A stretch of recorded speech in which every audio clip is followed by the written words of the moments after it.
Voices with Kristin Messerli, where we talk about housing and finance issues from a variety of perspectives. This month is Women's History Month, and I am so excited to be interviewing Yanely, who specializes in NextGen Personal Finance and has an incredible voice on YouTube and Instagram. Her page is at Miss Be Helpful, so definitely check that out. For those who don't know you, can you share a little bit of your backstory and just what makes you passionate about personal financial education, especially for the next generation?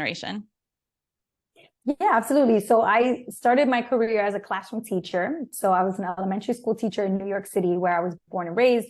And I absolutely loved teaching. It was so much fun, especially younger kids, third and fourth grade. It just feels like they're just so curious and so eager to learn, and ready to like please the teacher and like do everything to kind of make you proud of them, which is really great. But I was really struggling myself with my personal finances because I'm first generation American. I'm a daughter of immigrants. My parents are from the Dominican Republic. And so we grew up in a very traditional household. They pretty much were cash only for everything. And my parents never really had bank accounts or debit cards or credit cards or anything like that. And so we never talked about money. And when it was time for me to go off to college, I remember like my parents being like, okay, sweetie, you better go and get some scholarships because we don't have any money to give you to pay for college tuition.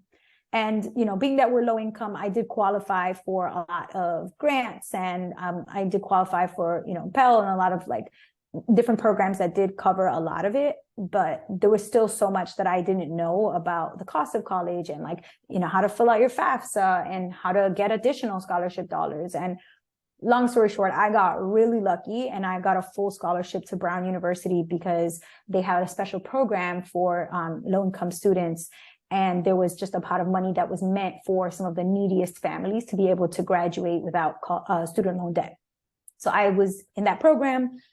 Shout out to the Sidney Frank Scholarship Program at Brown. It was a great experience. And what that meant is that I kind of like dodged the whole student loan experience because I never really had to take on student loans, and I never had to compare interest rates or understand like what it means to take on loans like that. So when I got to college, I wanted to have a laptop and like I wanted to have name brand clothes and shoes, and I wanted to get Starbucks and go to the movies with my friends. And so I got my first credit card when I was in college, and that was my first entry point into the world of personal finance. I didn't know what it even meant to use a credit card. Like I had no idea. And yet I was like swiping my little credit card up and down campus, buying everything. And it got out of control. Like really quickly, I went from, you know, $1,500 to $20,000 by the time I graduated. And I didn't have anybody to explain to me, you know, how the compounding interest works and how it was, you know, really growing and kind of getting out of control. So I held on to that secret. And when I graduated and once I became a teacher, I realized like, this doesn't make sense. My paycheck is not enough to pay all my bills, help out my family, get transportation to and from my job, pay for lunch, and also pay off these credit cards. So that was when I picked up a book about money. And that was my real kind of education, was the self-education, learning about money myself through reading books. And then later I decided, you know what? I love teaching, but I think I want to teach specifically about financial literacy because it's something that I never got myself when I was in school. Mm-hmm. That's amazing. It's interesting. You did Teach for America starting out, right? Yes, yeah, I did did. AmeriCorps when I was first starting out of college, and ended up working in homeless shelters and primarily the immigrant community, doing like housing education and health education. And then I became a social worker, and it was amazing. And I was really passionate about bringing education into those communities. But then I had zero money, you know, so that's what made me inspired. I was like so broke and just barely making ends meet. And so I started a bunch of side gigs, like a translation company and a lot of different things that like that. And that's what made me really passionate about like, how can we make education about everything from personal finance to, you know, starting a business to buying a home, more accessible? Like it's just, I think it changes the game for everyone when you have that education.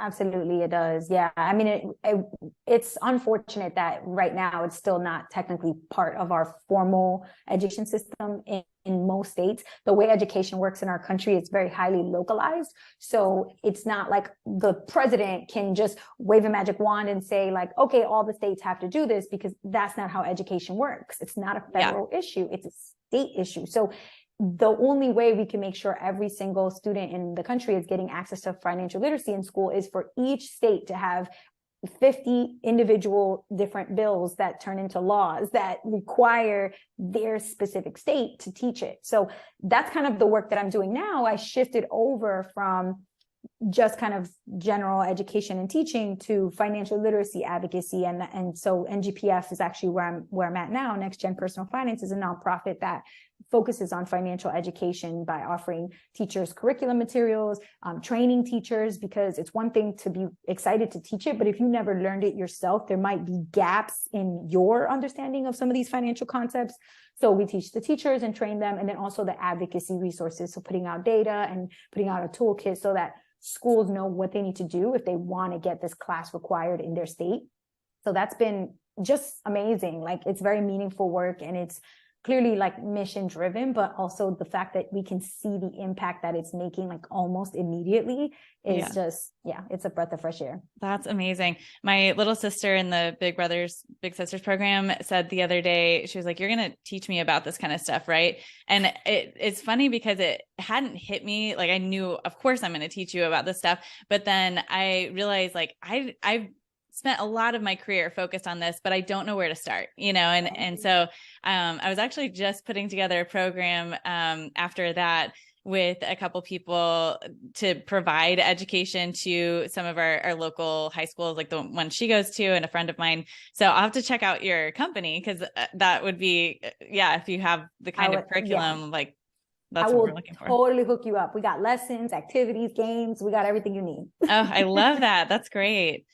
So was there a pivotal moment in your life or career? Like, sounds like, your life was kind of leading to this, but was there a specific moment when you thought, this is really what inspired me to get into personal financial education? Or was it kind of your own personal journey that brought you there?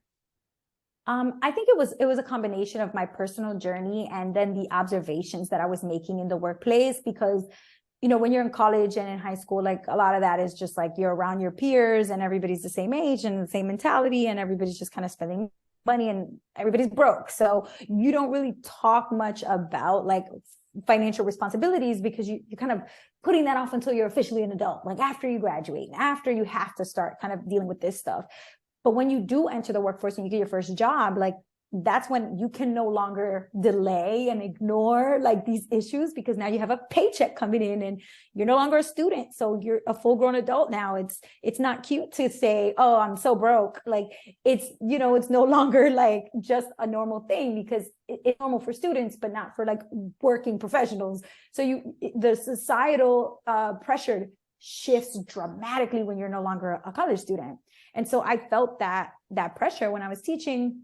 There was a teacher down the hall from me who was constantly talking about like the retirement accounts that she had, the 403B, and then she had this other, another account that she had set up. And so I remember the day where we all had to fill out our benefits paperwork. It was early on in my teaching career. It was like my first year teaching. And the HR person came in and like gave us all these packets and was like, okay, the first packet is like your medical coverage and your dental coverage. And the second packet is your retirement plan. It's a 403B plan, and we offer a small match, and like just presented all of these things as if everyone just knew what that stuff meant. And I was just literally like, she is just speaking a foreign language. Like, I literally was like, what is a match? What is a 403B? Like, what is she talking about? And so my instinct was like, I'm just going to ignore this packet because I don't know what it means. Right. And, but luckily the teacher that I was co-teaching with that year, she immediately started filling out her paperwork. So I was probably like 23, fresh out of college, and she was probably like 33. So she immediately just started filling out the paperwork and everything. And I just saw her doing that with such confidence. I was like, so I like kind of just like looked over at what she was writing, and I copied everything she wrote on her paperwork. I had no idea what it meant. I remember seeing things like, moderately aggressive growth fund. And she wrote 7% in terms of like the contribution. So I just remember what I wrote. Like I wrote 7% and I circled the little bubble for moderately aggressive growth. And I didn't know what any of that meant. But now that I'm like educated in the world of finance, I think back, I'm like, wow, how lucky was I that at 23 years old, I started investing in a 403b retirement investment plan, putting 7% of my salary pre-tax into this account, and investing in one of the funds that they offer, which is moderately aggressive, which means it's got some stocks in there and a little bit of bonds. I didn't know that at the time, but now that I know that, I'm like, wow, I was so lucky that happened, that I kind of like cheated off of her paper and filled out that paperwork that way. But later on, as I got a little older, I changed jobs. I started working at a different nonprofit, and people would come to me and they'd be like, oh, Yanely, like, you're like you're on the team kind of financial expert. Like, can you tell me, what do I do with my old 401k from my old job? Like, should I roll it into our new plan here? Should I put it in IRA? Should I cash it out? And I was like, oh my gosh, don't cash it out. Like, that's a really bad idea. And so I would educate people on my team who were above me. Like this was senior leadership. These are my superiors. But they knew, because of my YouTube channel and my Instagram, and they saw like that I was posting financial literacy content. They knew that I knew about this stuff, and they would come to me. So that was kind of like the light bulb went off in my mind of like, if this is the leadership that I am under, like I literally report to these people and they don't know this, they're coming to me for this.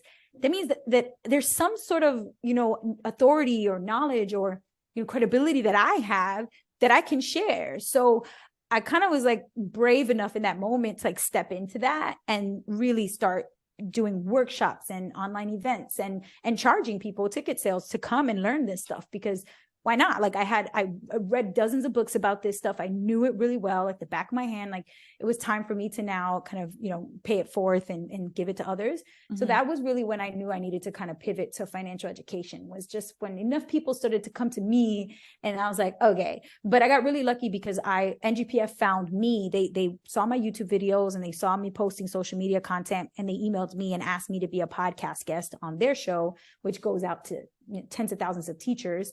And then that led to a conversation about, hey, would you want to work with us? And I was like, oh, I didn't even know that I could. And so I got really lucky, and it led me to kind of join the team there, and where I'm now officially kind of working on financial education and financial advocacy.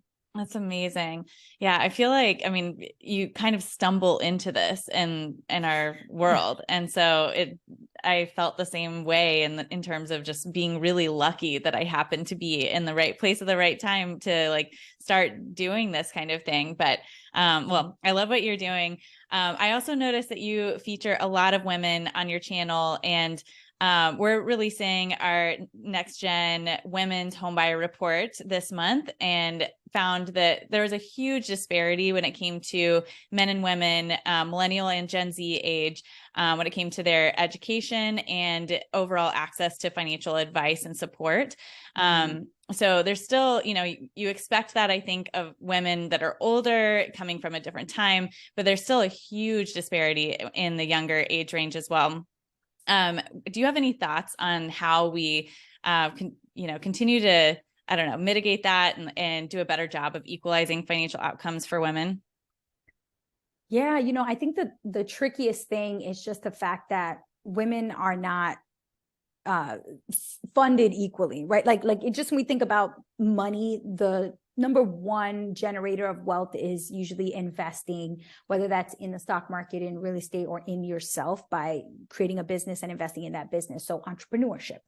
So when we look at entrepreneurship, for example, there really aren't very many female entrepreneurs who are getting the kind of funding in the venture capital world that makes waves and allows you to kind of grow a multi-million-dollar business. So, or billion-dollar business, multi-billion-dollar business. So I think that there needs to be access to capital for female entrepreneurs, and in particular women of color, because those are the women who get the least funding when you look at the VC space. Mm-hmm. And also in general, not just entrepreneurship where people are creating these, businesses that have never had a blueprint for how they should run before. That's, what true entrepreneurship looks like. You're kind of building the ship while you're steering it. But also just women-owned businesses in general. like there could be a lot more grant programs and access to loans and things specifically for women-owned businesses, because the reality is, even if you have a small business, you're creating jobs and you're creating value in your community, and that needs an investment so that women can kind of have these opportunities and access to capital and access to appreciating assets like businesses. I think that that's the key thing. Women oftentimes, we're more risk aware. So when we're aware that there's a lot of risk involved in something, we're a lot more skeptical to kind of take steps in that direction. There's so much risk involved in entrepreneurship. There's so much risk involved in opening a business and running that business rather than kind of taking the 9-to-5 traditional job route. And so it's something that when you look at the numbers is a lot more male dominated. And so the way to kind of even that playing field is really to provide more access, I think, to funding and to capital for women specifically. But then I think the second thing too is that even when you look at the traditional workspace, when you look at the 9-to-5 jobs, I mean, I've worked 9-to-5 jobs all my life and kind of had my business on the side. But what I find is that the number one disruption for women who are on the intense like career trajectory path to success, becoming, leaders, executive directors, or being C-suite execs, right? Those women on those trajectories, the biggest disruptor for them is usually motherhood. When they choose to become a mom, that puts a dent in their ability to continue on that career trajectory path because they have to take time away from work. And I think that the biggest thing in the space is really just looking for two things to happen. One is expanding access to affordable childcare, because the reality is you cannot, you can't keep up financially if childcare isn't something that's affordable and available to you. I mean, my own mom, for example, she was not able to work consistently because her and my dad have 9 children. I'm one of 9, which is wild. Like, we have such a big family. But growing up, my mom had to think about it. There was a cost benefit analysis. Like, okay, I could go work. In my mom's case, she was probably going to make minimum wage because, as an immigrant with little to no education, little to no English, there were certain jobs available to her. And so get minimum wage, which wouldn't even cover childcare for 1 or 2 kids, let alone 9 kids, or stay at home, let her husband be the breadwinner. And then she could do all of the child care, taking us to and from school, after school pickup, soccer practice, all that stuff. So I see my mom and I kind of think yeah, it was impossible for her to be able to have equal access to wealth building opportunities or even just a paycheck. So I think affordable childcare is huge, but then also paid parental leave. In the US, we are the only developed nation that doesn't have an official law in place protecting paid parental leave. And it's wild to me because women are such a huge part of the workforce.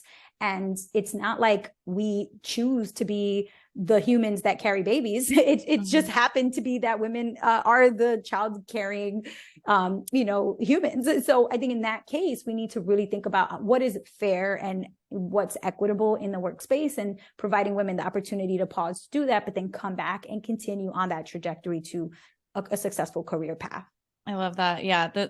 That's so important. And I think so many times we focus on the very obvious in front of us, being like, you need more education or whatever, but there's a lot of structures in place that need to be supported before even thinking about education, really. So. Absolutely. Absolutely. I always think of it this way. I think of it as like regulation and education are kind of like on a seesaw for me. Like they have that like up and down relationship, right? So if you have a lot of regulation, you can get away with less education being provided because there's so much regulation in place to help to provide protection, right? But when education is really, really high, you can kind of get away with a little bit less regulation because now there's an educated consumer base and people understand what's out there and the risks and predatory things that are out there, et cetera. But right now we have low regulation and low education. It's not, that doesn't make sense. So something's got to give. Either we need to start really pushing on education, financial education for all, or we need to really push the regulation piece with expanded affordable childcare laws and also laws protecting paid parental leave and things like that. Yeah, totally agree. That's so important.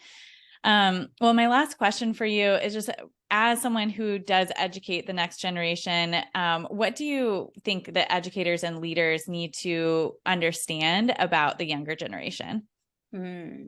So I work a lot with high school students and sometimes even college students. And I think the number one piece that we notice it's a major shift in for the younger generation is the mobile first nature of their generation. They're mobile natives. They were literally born with iPads and iPhones in their hands or in front of their faces. And so I think that is something that we just have to embrace. We have to stop trying to push back against it or fight against it and say, oh, they need to get off their phones. They're so easily distracted. Like, we need to stop challenging the idea and just accept it as a fact that they are digital natives and that that's their go-to. So if there's a 18-year-old out there who's trying to, you know, make a financial decision in their life, and they're confused about what to decide, they're not going to call their mom, their dad, their friend, their mentor and ask.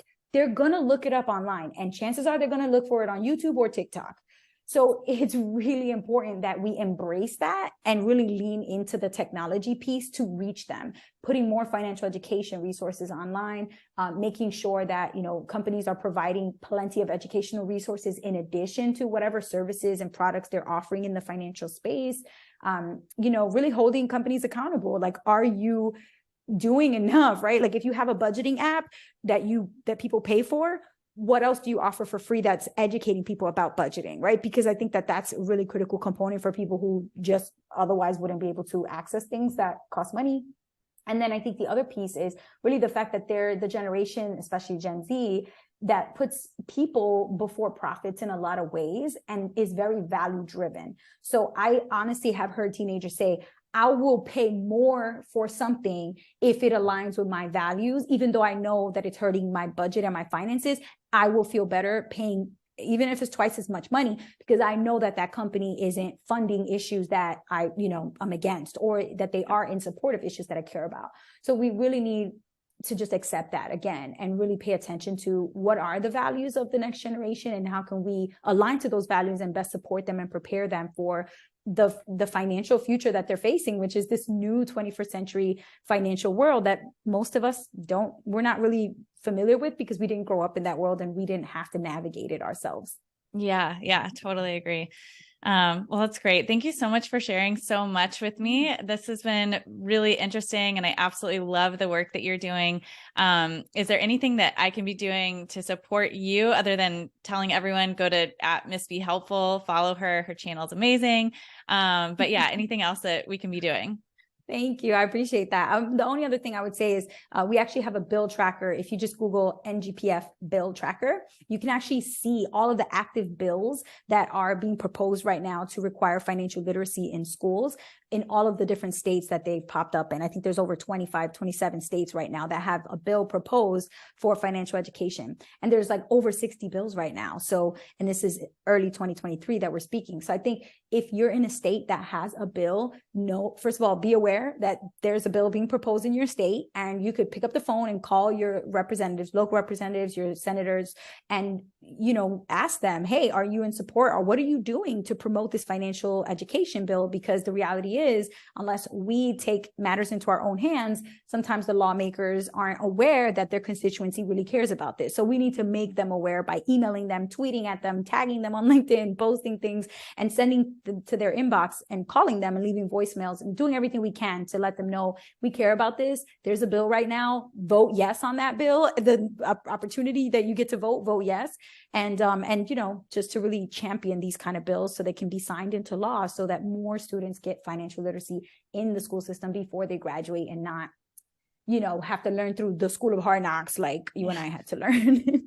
Yeah. Okay. That's so helpful. I think so many of us, want this to happen, but we don't actually know what to do to support it. So that's right. Yeah, thanks for sharing. Well, thanks again, Yanely. It was really great chatting with you, and wish you all the best.